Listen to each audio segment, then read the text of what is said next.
More developments are coming out of China regarding the coronavirus. According to reports by Chinese media, the quarantine situation in the country has grown so grim that the death penalty has been authorized for use against those who break it. This also extends into people who spread news of the epidemic that has not been approved of by the government.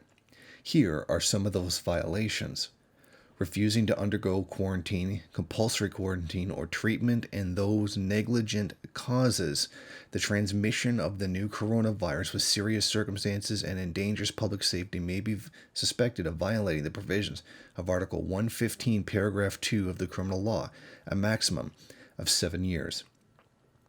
Unauthorized acts such as setting up a card to intercept, breaking the road, or blocking traffic to violate quarantine may be suspected of violating Articles 117 and 119 of criminal law, is punishable by the death penalty.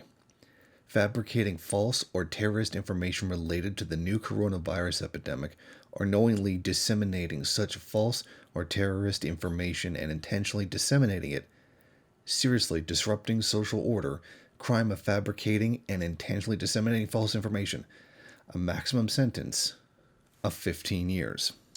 This means that the Chinese government is now taking anybody who puts out information that has not been approved of by the government itself as a very serious crime. Anyone who attempts to violate a quarantine is now subject to the death penalty, essentially.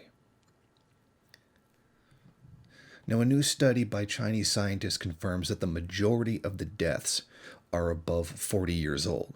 The median age was 47 years, and 41.90% were females. Only 1.18% of the patients had direct contact with wildlife, whereas 31.30% had been to Wuhan, and 71.80% had contact with people from Wuhan.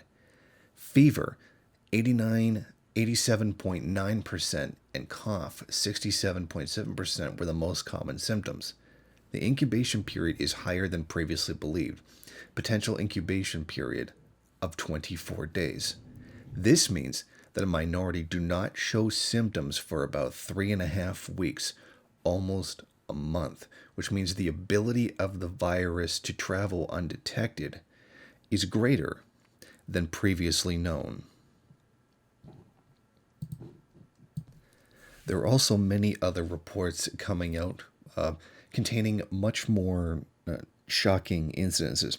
For example, there was a video released on Twitter of a woman screaming from the balcony of her building, saying that her husband was dying, but that they were not allowed to leave the building because the police and military had quarantined it. Essentially, the main explanation for situations like this is that the number of infections is so high that they don't have the necessary equipment to make all the diagnoses. In other words, the testing kits aren't numerous enough to cover every single person suspected of having it. So if you have a multi-unit dwelling, such as an apartment building with at least one case, the entire building gets locked down under quarantine and the people are not allowed to come in or out. And these are the kind of measures that the Chinese government are taking right now due to what is seemingly the very desperate situation in the country. Now, when you take this and then combine it with the fact that 21 million people are under quarantine in the country, the fact that they're setting up roadblocks and blocking whole cities, the recent report that Foxconn was ordered to remain shut down and not restart business until the coronavirus situation was being handled, certainly tells us something. This is not just the flu, as many people would like to claim. If it was just a regular flu, they would not be going to such an extreme measure to contain it.